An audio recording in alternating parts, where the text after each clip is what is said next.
Welcome to the teachers YouTube channel. आज की इस लेक्चर में हम देखेंगे हरियाणा के प्रसिद्ध व्यक्ति यानी कि हरियाणा की काफ़ी फेमस पर्सनैलिटीज़ हमारे ओवरऑल हरियाणा का संबंध जिनसे रहा है, या तो इनका हरियाणा के अंदर जन्म हुआ है या फिर किसी ना किसी प्रकार से हरियाणा के इतिहास में इनका एक अहम योगदान रहा है। तो उनके बारे में हम यहाँ पर देखने वाले हैं। चाहे आप हरियाणा सीईटी की तैयारी कर रहे हो या फिर सीईटी के बेस पे जो मेंस एग्ज़ाम होता है उसकी तैयारी कर रहे हो, या फिर आप एचटेट वगैरह किसी की भी तैयारी कर रहे हो, तो आई प्रोमिस कि जब भी आपका इस टॉपिक से अगर यहाँ पर जितने पर्सनैलिटीज़ करवाई जाएंगी, अगर उनसे आपका कभी भी फ्यूचर में कोई भी क्वेश्चन आता है तो आपका कभी भी गलत नहीं होगा। क्यों सर? क्योंकि आपको बहुत ही प्यारे तरीके से विद ट्रिक और विद तस्वीरें भी यहाँ पर डाली गई हैं, तब आपके सबकॉन्शियस माइंड में बिल्कुल वो डायरेक्टली फिट बैठ जाएंगी। तो अगर अब आप मुझे 20 से 25 मिनट का टाइम मेरे लिए दे दोगे, यानी इस लेक्चर के लिए दे दोगे, तो आई प्रॉमिस कि आपका कभी भी यहाँ से कोई क्वेश्चन गलत नहीं होगा। तो चलिए सबसे पहले हम जानते हैं गुलजारी लाल नंदा साहब के बारे में। तो एक तो आप इनकी तस्वीर याद रख लीजिएगा, क्योंकि बहुत सारे लोगों को शायद नहीं पता होगी इनकी तस्वीर के बारे में। तो गुलजारी लाल नंदा कौन थे? तो बता दूं सबसे पहले कि भारत देश के ये प्रधानमंत्री रह चुके हैं। और प्रधानमंत्री कौन से प्रधानमंत्री? कार्यवाहक प्रधानमंत्री। और 2 बार ये पीएम बने हैं, प्रधानमंत्री बने हैं। सर ये कार्यवाहक प्रधानमंत्री क्या होता है? तो जब भी किसी प्रधानमंत्री की मृत्यु हो जाती है या किसी भी कारण से प्रधानमंत्री का पद खाली हो जाता है, तो वहाँ पर कार्य चलाने के लिए कि जब तक कोई दूसरा प्रधानमंत्री ना बैठ जाए उस गद्दी पर, तब तक क्या होता है, एक व्यक्ति को नियुक्त किया जाता है, बैठाया जाता है प्रधानमंत्री की गद्दी पर, तब उसको बोलते हैं कार्यवाहक प्रधानमंत्री। तो यह वही प्रधानमंत्री हैं और 2 बार यह प्रधानमंत्री रहे हैं। ठीक है साहब, लेकिन हरियाणा से इसका क्या संबंध है? तो चलिए जानते हैं। इनका जन्म होता है 4 जुलाई 1898 को। कहाँ पर? सियालकोट। सियालकोट अब कहाँ पर है? पाकिस्तान के अंदर। लेकिन तब भारत और पाकिस्तान का बंटवारा नहीं हुआ था। 1967 में जब हरियाणा बन जाता है तो उसमें कैथल लोकसभा से इसका निर्वाचन होता है। किसका? गुलजारी लाल नंदा का। ठीक है। 1968 में ये क्या करते हैं? कुरुक्षेत्र के संरक्षण और विकास के लिए कुरुक्षेत्र विकास बोर्ड की स्थापना करते हैं। यह बहुत काफ़ी इंपॉर्टेंट भी है। अगर आपने ग्रुप डी का फॉर्म भरा था हरियाणा के अंदर, जिन लोगों का सिलेक्शन हुआ है, तो उसमें जब उनको अपनी चॉइसेस फिल करनी थी कि आप जॉब कहाँ पर करोगे, तब एक ऑप्शन था कि कुरुक्षेत्र विकास बोर्ड। तो यह वही विकास बोर्ड है जो कि आपके पूरे कुरुक्षेत्र का पूरा विकास को इसका डेवलपमेंट करवाता है। तो 1968 में इन्हीं की वजह से इस विकास बोर्ड की स्थापना हुई थी।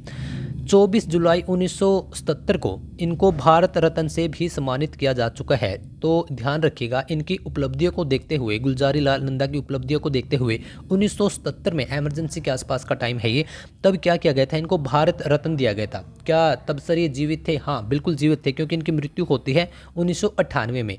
लगभग ये 100 साल के आसपास होकर, 100 साल से थोड़ा सा कम इनकी उम्र थी, तब ये स्वर्ग सिधार जाते हैं। तो गुलजारी लाल नंदा इस वजह से भी आपको याद रख लेना है। हाँ, कुरुक्षेत्र ब्रह्म सरोवर के पास इनका म्यूजियम भी बना हुआ है और लाइब्रेरी भी, संग्रहालय इनके सब कुछ यहीं पर बने हुए हैं। तो वह भी अगर आप कुरुक्षेत्र आते हैं तो आपको देख लेनी चाहिए। वैसे इस तस्वीर को याद रखिएगा, इस नाम को याद रख लीजिएगा। ओके, तो चलिए एक बार जस्ट आपके साथ थोड़ी सी और यहाँ पर क्वेश्चन करवा ही देता हूँ। जब गुलजारी लाल नंदा ये क्या थे? पीएम थे, 2 बार पीएम बने। तो हमारे देश के सबसे पहले प्रधानमंत्री कौन थे? पंडित जवाहरलाल नेहरू। हमारे देश की एकमात्र महिला प्रधानमंत्री कौन रही है? श्रीमती इंदिरा गांधी। वह नाम भी ध्यान रखिएगा। और इसके साथ साथ अब वर्तमान में कौन है प्रधानमंत्री? नरेंद्र मोदी। सबसे लंबा कार्यकाल किसका है? जवाहरलाल नेहरू का। पहले कौन थे? वो भी वही थे। अपनी कुर्सी पर रहते हुए यानी मंत्री पद पर रहते हुए कितने प्रधानमंत्रियों की मृत्यु हो चुकी है? तो 3 प्रधानमंत्रियों की मृत्यु हो चुकी है। कौन कौन से? पहला, दूसरा और तीसरा।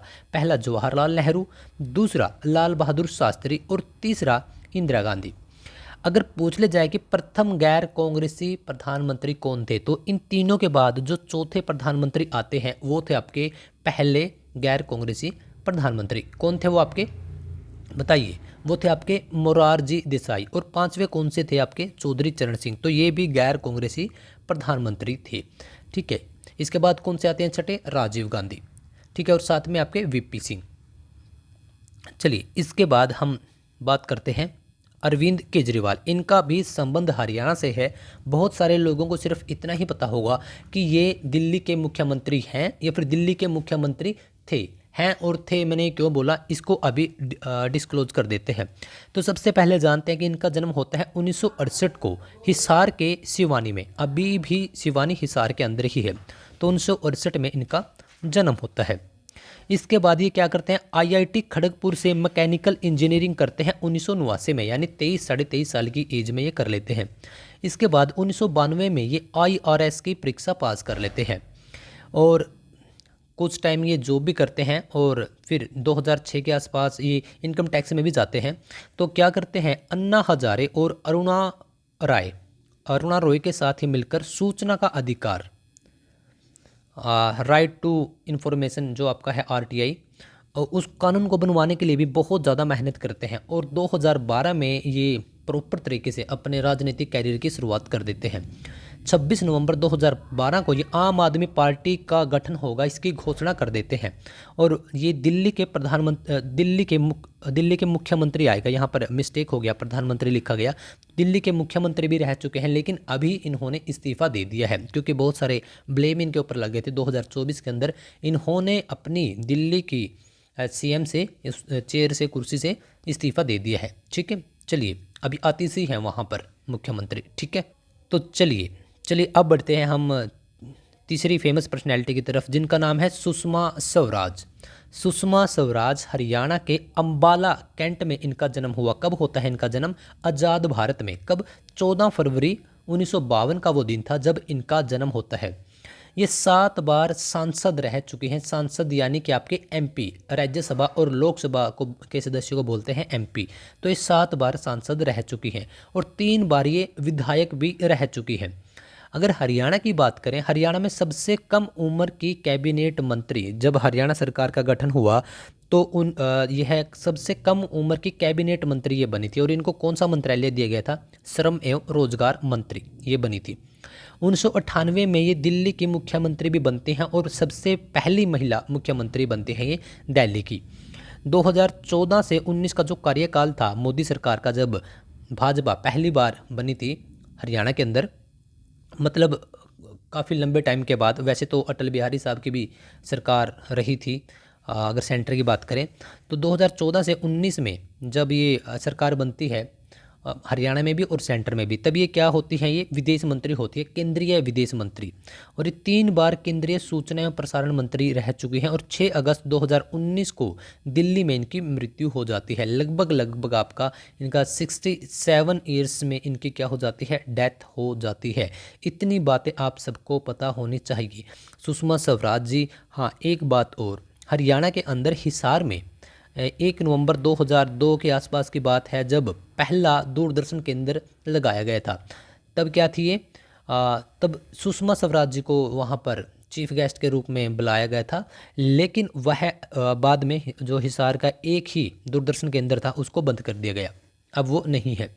चलिए चौधरी बंसीलाल के बारे में अब हम जानते हैं। चौधरी बंसीलाल, काफ़ी इंटरेस्टिंग स्टोरी है इनकी, एक बार ध्यान से सुनिएगा। सबसे पहले अगर हम बात करते हैं तो ये हरियाणा के पूर्व मुख्यमंत्री रह चुके हैं और ये 4 बार हरियाणा के मुख्यमंत्री बन चुके हैं। कब कब बने साहब, तो ध्यान दीजिएगा। सबसे पहले ये 1968 के अंदर हरियाणा के मुख्यमंत्री बनते हैं। उसके बाद 72 में भी ये मुख्यमंत्री बनते हैं। तो 68 से 75 जो ये 7-8 साल का टाइम था, तो इसमें 2 बार मुख्यमंत्री बनते हैं लगातार, तो इन्हीं का टाइम था। उसके बाद ये 86 में भी कुछ टाइम के लिए बनते हैं और 96 में भी एक बार ये मुख्यमंत्री बनते हैं। तो इतना लगभग 10 से 11 साल इनका टोटल मिलाकर कार्यकाल रहा है हरियाणा की राजनीति में, क्योंकि हरियाणा का गठन कब हुआ था, 1966 में। और 1966 में हमारे पहले मुख्यमंत्री कौन थे, भगवत दयाल शर्मा, जो कि झज्जर से थे। दूसरे थे आपके राव वीरेंद्र सिंह और तीसरे थे आपके ये चौधरी बंसीलाल।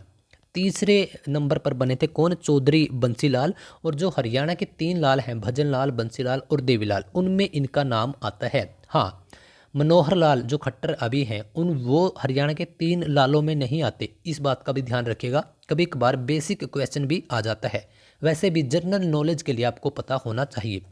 तो हरियाणा के मुख्यमंत्री रहे कितने बार, 4 बार। और 7 बार हरियाणा विधानसभा के सदस्य यानी कि एमएलए जिसको आप बोलते हैं, हरियाणा की स्पेशली बात करूं तो 7 बार ये यहाँ से चुने जा चुके हैं, स्पेशली हरियाणा की अगर बात करते हैं तो।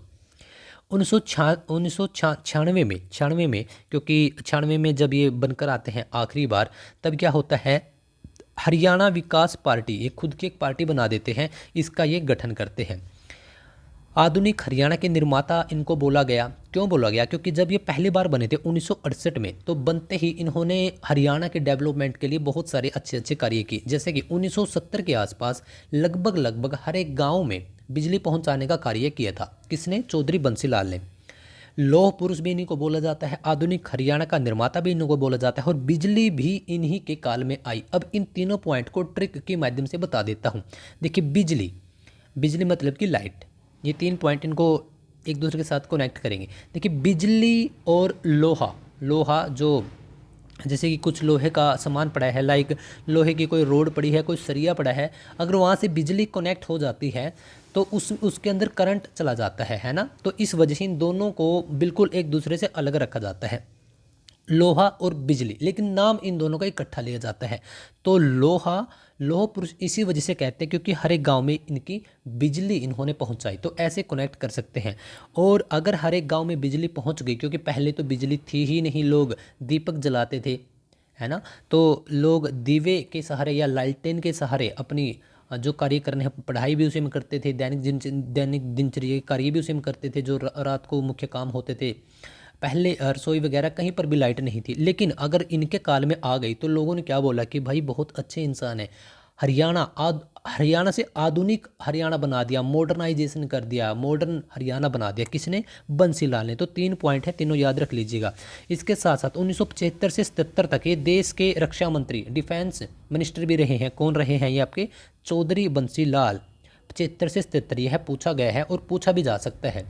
1984 में ये केंद्र में ही रेल मंत्री भी रहे, यह भी पॉइंट नोट कर लीजिएगा। और 1927 में इनका क्या हुआ था? जन्म हुआ था। कहाँ पर हुआ था? 26 अगस्त 1927 में इनका जन्म हुआ था। इनका भिवानी जिला, जो अभी भिवानी है आपका, पहले तो 1927 में ये नहीं था, है ना, तो तब इनका गोलागढ़ गांव है, वहाँ पर इनका जन्म हुआ। ठीक है। और 1986 में ये परिवहन मंत्री बनते हैं केंद्र के अंदर ही, और हरियाणा के तीसरे मुख्यमंत्री रहे, जान लिए हमने। और 2006 में इनकी मृत्यु हो जाती है। जन्म कब हुआ? 1927 में। तो लगभग 79 या 80 ईयर्स के लगभग इनकी समय रहा, और काफ़ी इन्होंने हरियाणा के इतिहास में एक, बल्कि सेंटर में भी, बल्कि पूरे भारत के इतिहास को आगे बढ़ाने के लिए इन्होंने अहम कदम उठाए हैं। चलिए, अब अगले हम महान प्रसिद्ध व्यक्ति की तरफ चलते हैं। बहुत सारे लोग तो तस्वीर देखते ही पहचान गए होंगे, सूरजमल, है ना, सूरजमल। तो जाट सूरजमल भी आपको लिखा हुआ दिख सकता है। तो सबसे पहले इनको दो उपाधियाँ या 2 टाइटल इनको मिले हैं। क्या? एक तो जाटों का प्लेटो और दूसरा जाटों का अफलातून। ठीक है, जाटों का वर्ड आए तो जाट सूरजमल, आप ध्यान रखिएगा। देखिए, भरतपुर राज्य के ये शासक थे। एक बार पहले मैं भरतपुर का थोड़ा सा इतिहास बता देता हूँ। देखिए, होता क्या है कि जब 1707 में औरंगजेब क्या था? एक मुगल शासक था, उसकी मृत्यु हो जाती है, तो उत्तरी भारत में अनेक अलग अलग छोटी छोटी शक्तियों वाले राज्यों का गठन होता है, क्योंकि अब मुगल तो ख़त्म हो चुके थे। तो उसके बाद बहुत सारी शक्तियाँ जो अपने अपने स्वतंत्र हो चुकी थी, तो बहुत सारे राज्यों का गठन हुआ। तो उन्हीं में से एक था भरतपुर राज्य। ठीक है, तो वहीं पर इनका जन्म होता है। और इनका जन्म कब होता है? इनका जन्म होता है 1707 में ही इनका जन्म होता है। और कहाँ पर? भरतपुर में। अब हम भरतपुर को इतना डिस्क्राइब क्यों कर रहे हैं? क्योंकि भरतपुर राज्य के अंदर हमारे हरियाणा के काफ़ी सारे डिस्ट्रिक्ट या क्षेत्र आते थे, लाइक हरियाणा का गोहाना, कलानौर, भिवानी, गुरुग्राम, रोहतक, दादरी, पलवल, नूंह, बल्लभगढ़, ये ऐसे करके हरियाणा का काफ़ी क्षेत्र था भरतपुर के अंदर। तो भरतपुर में इनका जन्म होता है। और भरतपुर अब एक खुद, पहले इनके पिताजी यहाँ के शासक रहे और उसके बाद फिर ये खुद शासक बने। ठीक है। और क्या होता है कि 1755 में भरतपुर को ये अपनी राजधानी भी बना लेते हैं। इसके बाद इनका 25 दिसंबर 1964 को हिंडन नदी के तट पर छलावे से इनको मौत के घाट उतार दिया जाता है, यानी कि इनकी मृत्यु हो जाती है। तो इतने फैक्ट आपको याद रख लेने हैं किससे? जाट सूरजमल से रिलेटेड। अब बात करते हैं हम महाराजा या फिर राजा हर्षवर्धन के बारे में। इतिहास में आपने बहुत बार इस नाम को तो सुना ही होगा। हाँ, भारत का ये अंतिम हिंदू सम्राट था। इसके बाद जो हिंदू सम्राट थे वो ख़त्म हो जाते हैं और इसी के बाद आपके दिल्ली सल्तनत, मुग़ल वंश, फिर अंग्रेज़, ऐसे करके फिर पूरे इतिहास चलता है। तो हमारा इस वजह से भी काफ़ी इंपॉर्टेंट है कि हिंदू अंतिम राजा कौन थे, आपके हर्षवर्धन थे। तो पहले तो ये थानेसर के शासक हुए हैं, थानेसर से इनका संबंध रहा है और उत्तरी भारत के ये अंतिम हिंदू सम्राट थे, उत्तरी भारत के। ठीक है, इनका जन्म कब होता है? 590 ईस्वी में इनका जन्म होता है और 606 में ये अपनी गद्दी पर बैठ जाते हैं और 647 तक इनका कार्यकाल रहता है। देखिए, मात्र 16 साल के थे, गद्दी पर क्यों बैठना पड़ा? क्योंकि इनके पिताजी, यह नाम रहा इनका प्रभाकर वर्धन, इनकी मृत्यु हो जाती है और इनके भाई की भी मृत्यु हो जाती है और इनके जो बहन के जो पति होते हैं उनकी भी मृत्यु हो जाती है। तो काफ़ी सारी समस्याएं थी, तो इसी वजह से अब इनको गद्दी पर आना ही पड़ा। तो पुष्यभूति वंश से इनका संबंध रहा है और 647 में इनकी मृत्यु हुई। इस वर्ड को भी आप, इस डेट्स को भी आप ध्यान रख लीजिएगा। 618 में क्या होता है कि चालुक्य वंश के पुलकेशिन द्वितीय इनको नर्मदा नदी के तट पर हरा देते हैं। ठीक है, और इसके बाद हम बात करते हैं, इनके दरबार में काफ़ी विद्वान भी रहते थे। इनके दरबार में काफ़ी विद्वान भी हुए हैं, मतलब बहुत सारे विद्वान इनके दरबार में रहते थे। यह जो लाइन है, नागानंद, रत्नावली और प्रियदर्शिका, इनकी काफ़ी फेमस बुक्स हैं और यह एसएससी के अंदर भी काफ़ी बार पूछा जाता है और पूछा ही जाएगा, और एचएसएससी की तो पूछो मत आप। देखिए, बाण भट्ट इनके ही दरबारी कवि थे। बाण भट्ट का काफ़ी बार जिक्र हुआ है और इन्होंने, बाण भट्ट ने कादम्बरी और हर्षचरित, यह दो ग्रंथों की, वैसे तो उसने काफ़ी सारे ग्रंथ और लिखे हैं लेकिन ये काफ़ी फेमस है, तो इस वजह से आपको याद रखनी चाहिए। और एक चीनी यात्री हुए हैं हेनसांग, इन्हीं के काल में भारत आया। कब? लगभग 633-34 से 643-44 तक। ठीक है, तो इतनी सारी बातें हमें हर्षवर्धन से रिलेटेड याद रख लेनी है, क्योंकि हर्षवर्धन का हमारे स्पेशली हरियाणा के इतिहास की अगर मैं बात करूं तो बहुत काफ़ी सारा जिक्र है, जो कि पूरा तो मैं यहाँ पर मैं नहीं इंक्लूड कर पाया, लेकिन जो मैन आपके जो पॉइंट्स हैं, जो कि आपके एग्ज़ाम के पॉइंट ऑफ व्यू से काफ़ी इंपॉर्टेंट है, जो पूछे जाते हैं, उनको मैंने यहाँ पर डिस्कस करने की कोशिश की है, क्योंकि वैसे काफ़ी लंबी वीडियो यह चली जाएगी। महिपाल के बारे में बात करते हैं। महिपाल सिंह तोमर भी आपको इनका नाम मिल सकता है।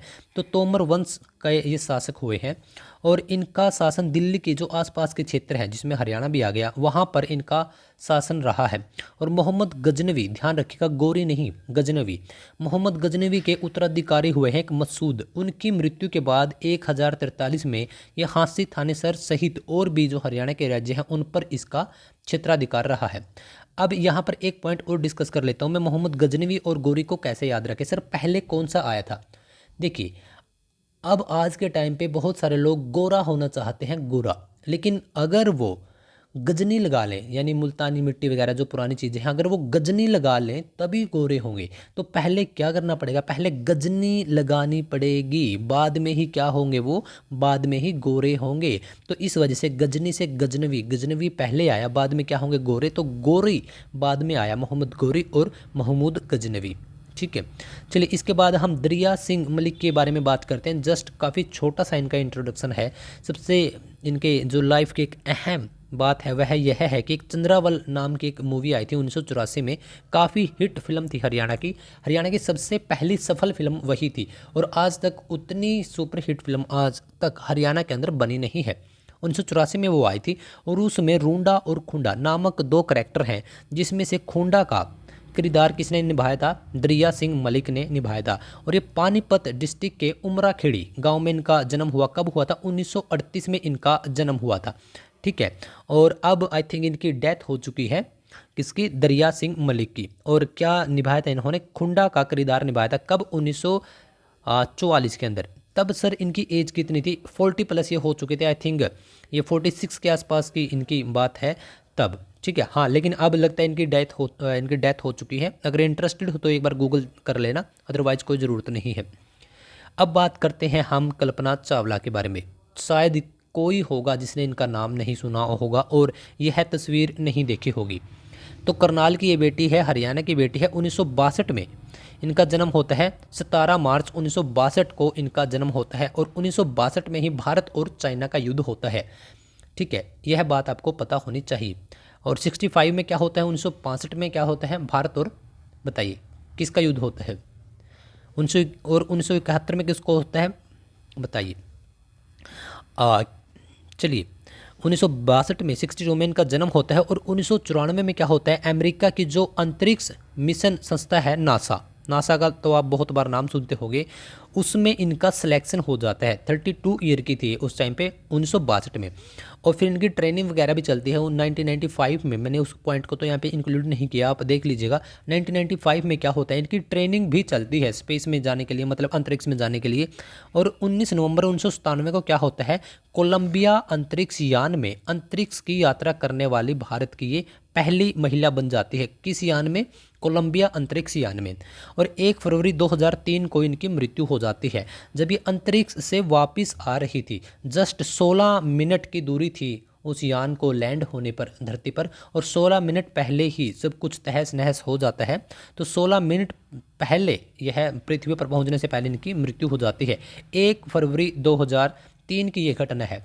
तो यह 40 या 41 साल की उस टाइम पे रही हैं कौन, कल्पना चावला। यह है एक उनकी प्यारी सी तस्वीर है।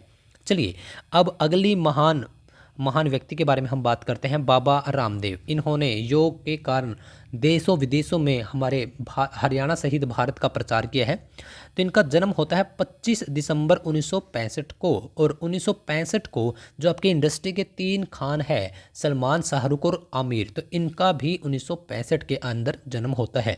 तो 1965 में जन्म होता है बाबा रामदेव का। कहाँ पर, महेंद्रगढ़ जिले के अंदर होता है। हरियाणा बनने से 1 साल पहले इनका जन्म होता है। महेंद्रगढ़ के अंदर आपका एक नांगल चौधरी करके आपका स्थान है, वहाँ के गांव है एक अलीपुर या अलीपुरा, ठीक है। इसमें इनका जन्म होता है बाबा रामदेव का। जो इनके बचपन का नाम है वह है इनका राम किशन। तो रामदेव इनका बचपन का नाम नहीं है, राम किशन इनका बचपन का नाम है। तो ये राम किशन कैसे बने, तो देखिए इन्होंने योग की शिक्षा लेने के लिए खानपुर गुरुकुल में दाखिला लिया। और इनको उसमें वो चीज़ें काफ़ी पसंद आई और ये लगातार योग करते रहे और तब ये बन गए राम किशन से रामदेव। और इनके गुरु कौन रहे हैं, आचार्य बलदेव। और ये इनको योग गुरु के नाम से जाना जाता है, स्पेशली अगर हरियाणा और भारत की बात करूँ तो मैं, क्योंकि देश विदेशों में योग करके मतलब इन्हीं का चेहरा आज भी, पतंजलि वगैरह इनकी कंपनियां हैं। तो 6 अगस्त 2006 को दयानंद गांव है एक, उसमें पतंजलि योग पीठ ट्रस्ट की शुरुआत करते हैं। अब क्या ध्यान रखिएगा, ये डेट्स आप अच्छे तरीके से याद रख लीजिएगा, ठीक है। हरिद्वार वगैरह आप अगर जाते हैं तो आपको पता ही होगा, बहुत सारे लोग वहाँ पर भी पतंजलि के जो इनका ऑफिस वगैरह है वहाँ पर जाते ही हैं। देखिए संतोष यादव जी के बारे में हम बात करते हैं। संतोष यादव ये थी कौन और हरियाणा में इनका नाम कैसे, बहुत सारी जो महिलाएं हैं उनमें सर्वश्रेष्ठ रहता ही है, कैसे। तो इनका जन्म होता है 1969 में, कहाँ पर, रेवाड़ी में। और 1969 और रेवाड़ी, मुझे एक चीज़ और यहाँ से ध्यान आ गई। तो जो भारत की पहली, हरियाणा की जो पहली शोध पत्रिका थी 1966 में जब हरियाणा बना, तो वो तभी निकाली गई थी, कहाँ से, रेवाड़ी से। लेकिन 1969 में 1969 में उसका नाम चेंज कर दिया गया। क्या कर दिया गया, जनरल स्टडी ऑफ हरियाणा, और वो कुरुक्षेत्र यूनिवर्सिटी से निकलने लगी। तो एक पॉइंट वो भी आप करेक्ट कर लीजिएगा। तो 1969 में रेवाड़ी में इनका जन्म होता है। और आईटीबीपी और हरियाणा, आईटीबीपी फोर्स की बात कर रहे हैं, और हरियाणा और भारत की एकमात्र ऐसी महिला या पहली महिला जिसने लगातार 2 बार, लगातार की बात कर रहा हूँ मैं, लगातार 2 बार माउंट एवरेस्ट फतेह किया है। वैसे तो अनीता कुंडू हो गई, कोई और भी लेडीज़ हैं जो 2 या 2 से ज़्यादा बार माउंट एवरेस्ट को फतेह कर चुकी हैं। लेकिन बात कर रहे हैं कंटिन्यूसली, कब 1992 और 1993 में लगातार इसने 2 बार माउंट एवरेस्ट को फतेह किया। वर्ष 2000 की सन थी, तब इनको पद्मश्री पुरस्कार से सम्मानित किया गया। ध्यान रखिएगा, पद्मश्री इनको कब मिला, 2000 में। और अब हरियाणा में हाल फिलहाल 2024 में 4 लोगों को पद्मश्री अवार्ड दिए गए हैं। क्या आपने उस वीडियो को देखा, अगर नहीं देखा तो देख लीजिएगा। 4 लोगों को क्या क्या नाम है, सबसे पहले गुरविंदर जिसको सामाजिक क्षेत्र में अवार्ड दिया गया है पद्मश्री। दूसरा महावीर गुड्डू जिसको कला के क्षेत्र में दिया गया है। तीसरा रामचंद्र, विज्ञान आपका जो साइंस एंड टेक्नोलॉजी है, विज्ञान एवं प्रौद्योगिकी, उसमें दिया गया है। और एक है आपका हरिओम, डॉक्टर हरिओम, ठीक है। तो डॉक्टर हरिओम को कृषि के क्षेत्र में, ये 4 लोग हैं, इनको दिया गया है। चल अब हम बात करते हैं मानुषी छिल्लर के बारे में। मानुषी छिल्लर, वैसे तो आपने नाम सुन ही लिया होगा क्योंकि मानुषी छिल्लर मिस वर्ल्ड भी बनी है। तो इनका जन्म होता है 14 मई 1997 को रोहतक ज़िले में, लेकिन इनकी पढ़ाई होती है, डॉक्टर की पढ़ाई करती है, मेडिकल करते हैं ये खानपुर से, ठीक है। और कहाँ पर, सोनीपत डिस्ट्रिक्ट के अंदर है ये। और 2017 में ये क्या करते हैं, फेमिना मिस इंडिया का खिताब जीती हैं 2017 में। और 2017 में ही जो चाइना के अंदर हुई थी आपकी मिस वर्ल्ड प्रतियोगिता, तो उसके अंदर ये मिस वर्ल्ड बन जाती है। इससे पहले 2001-1-2 के आसपास की बात है, तब प्रियंका चोपड़ा बनी थी मिस वर्ल्ड, लेकिन उसके काफ़ी लंबे टाइम के बाद 2017 में ही कोई भारतीय मिस वर्ल्ड बन पाई है, जिसका क्या नाम है, मानुषी छिल्लर। तो मिस वर्ल्ड कोई छोटी बात तो है नहीं यार, है ना। तो चलिए, ब्रिगेडियर होशियार सिंह, थोड़ा सा इनके बारे में जान लेते हैं, क्योंकि यह इनकी तस्वीर है। तस्वीरें अगर आप साथ साथ में देखोगे, आपका जो सबकॉन्शियस माइंड है डायरेक्टली उसके अंदर सब चीज़ें ऑटोमेटिकली फिट होती रहेंगी। तो इनके बारे में जानते हैं। इनका जन्म होता है 6 मई 1937 को। कहाँ, सिसाना गाँव। सिसाना के आपके फेमस कुछ सांगी भी हुए हैं, तो क्या कोई जानता है कि फेमस कौन से सांगी हुए हैं? अगर कोई जानता है तो कमेंट करके अभी बता दो। सोनीपत डिस्ट्रिक्ट के अंदर है सिसाना गाँव। 1965 और 71 के युद्ध में इन्होंने भाग लिया। देखिए 1971 में आपका क्या हुआ है, बांग्लादेश बना है। बांग्लादेश 1971 में बना है, जिसमें भारत ने काफ़ी एक अहम योगदान निभाया था। और श्रीमती इंदिरा गांधी की उस टाइम पे सरकार थी, और 1971-70 के आसपास ही श्रीमती इंदिरा गांधी को भारत रत्न भी प्राप्त हुआ है कुर्सी पर रहते हुए, ठीक है। 1971 के युद्ध में वीरता का प्रदर्शन इन्होंने दिया, ब्रिगेडियर होशियार सिंह ने, और इसी वजह से इनको परमवीर चक्र मिला है। और प्रदेश में हरियाणा जो राज्य है उसमें परमवीर चक्र ये एकमात्र विजेता है। परमवीर चक्र किस के वीरता के लिए आपको दिया जाता है। 1996 में ब्रिगेडियर पद से यह सेवानिवृत्त हुए, यानी कि रिटायर हुए। और 1998 में तकरीबन 2 साल के बाद इनकी मृत्यु हो जाती है। इनका जन्म कब हुआ था, 1937 में, लगभग 65 की ईयर में, 65 साल की ही एज में, आई थिंक 65 ही होता होगा, हाँ 65 या फिर 68-67 69, मतलब जितना भी ये होता है, हाँ सॉरी 65 नहीं होता है, 60 के आसपास बनता है ये। यह बनेगा आपका 59 और एक 61, हाँ। तो 61 की एज में ये क्या हो जाते हैं, ये इनकी डेथ हो जाती है। और आज का हमारा ये लास्ट फेमस पर्सनैलिटी है चंद्रावती। तो ये है इनकी तस्वीरें हैं चंद्रावती जी की, और अभी इनकी डेथ हुई है 92 की एज में। कौन है ये, तो इनको जान लेते हैं। तो सबसे पहले मैं बता दूं कि इनका जन्म होता है 3 सितंबर 1928 को, जो अब आपका वर्तमान चरखी दादरी जिला है, इसमें इनका जन्म होता है। ये उत्तरी भारत की प्रथम महिला कानून की शिक्षा प्राप्त करने वाली महिला रही है। जो आपका नॉर्थ इंडिया है उसकी ये फर्स्ट लेडी ऐसी हैं जिन्होंने लॉ, यानी कि जो आपकी कानून की शिक्षा है उसकी डिग्री प्राप्त की, उसमें शिक्षा ग्रहण की। 1954 में जब आपके पेप्सू विधानसभा, जब हमारा पूरा पेप्सू करके एक राज्य था जिसके अंदर हिमाचल प्रदेश, पंजाब, हरियाणा थे, तो पेप्सू में ये क्या होते हैं, विधानसभा चुनाव जीतती है दादरी से। इसके बाद 1977 में ये भिवानी से सांसद भी बनती है। लेकिन यह पॉइंट आपका काफ़ी फेमस है कि हरियाणा राज्य की प्रथम महिला विधायक, इसका खिताब इन्हीं को जाता है। इससे पहले हरियाणा के अंदर कोई भी महिला विधायक नहीं बनी थी, ठीक है। और भारत की प्रथम महिला उपराज्यपाल भी कौन है, यही है, कौन, चंद्रावती।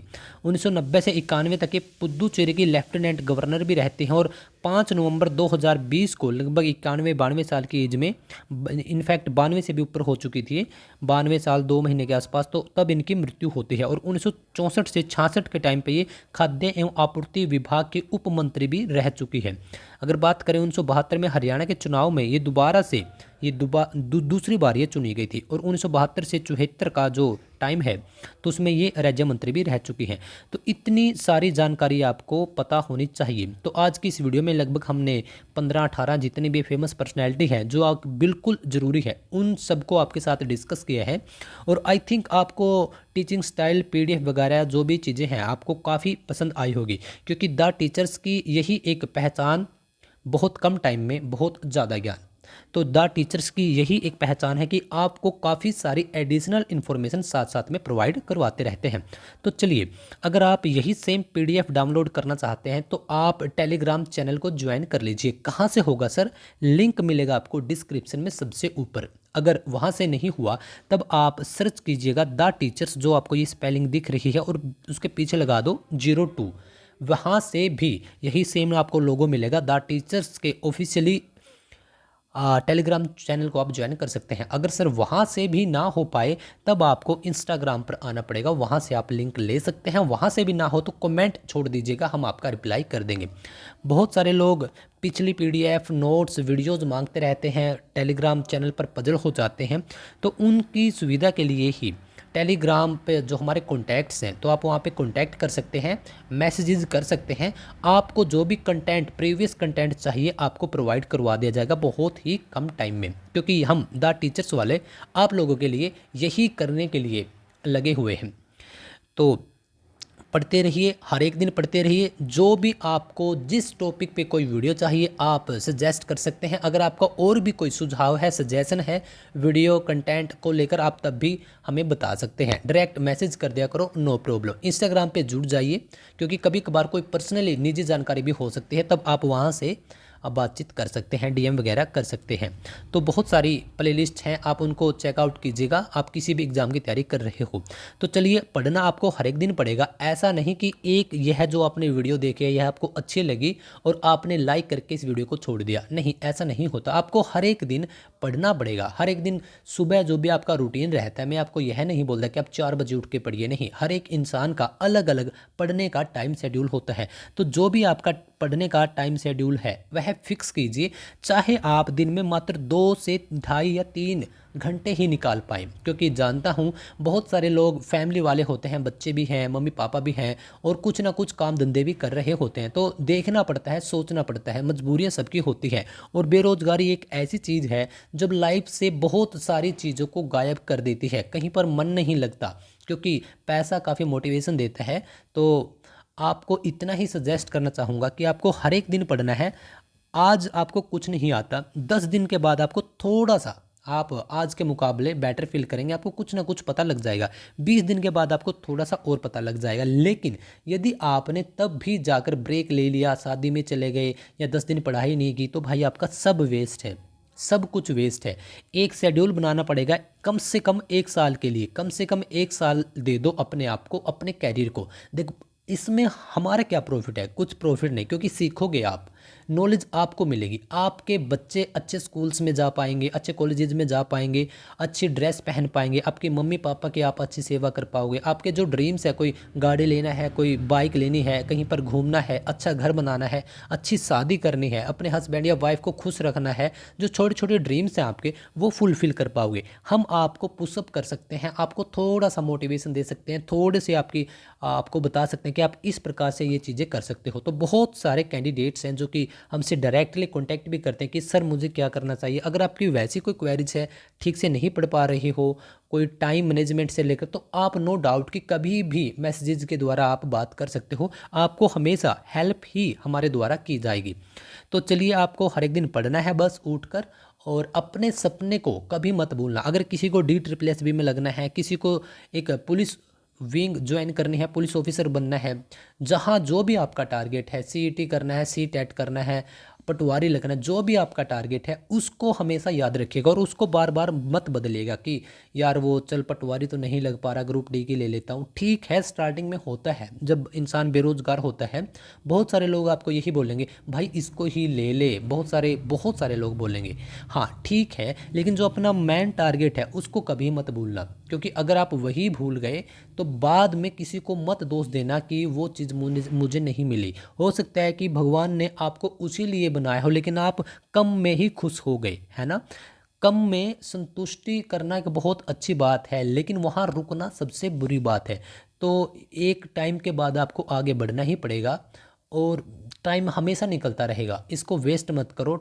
वैसे ही बैठे मत रहो, तो खुद को थोड़ा सा पुशअप करो, अपने सपनों को देखो, फैमिली की तरफ देखो, और यकीन रखो खुद के ऊपर, आपका 101% होगा, आपका एग्जाम्स जरूर निकलेंगे, जरूर निकलेंगे। तो चलिए फिर मिलते हैं अगली वीडियो में। हाँ, वीडियो को लाइक जरूर कर देना, हो सके तो शेयर भी कर देना। ओके।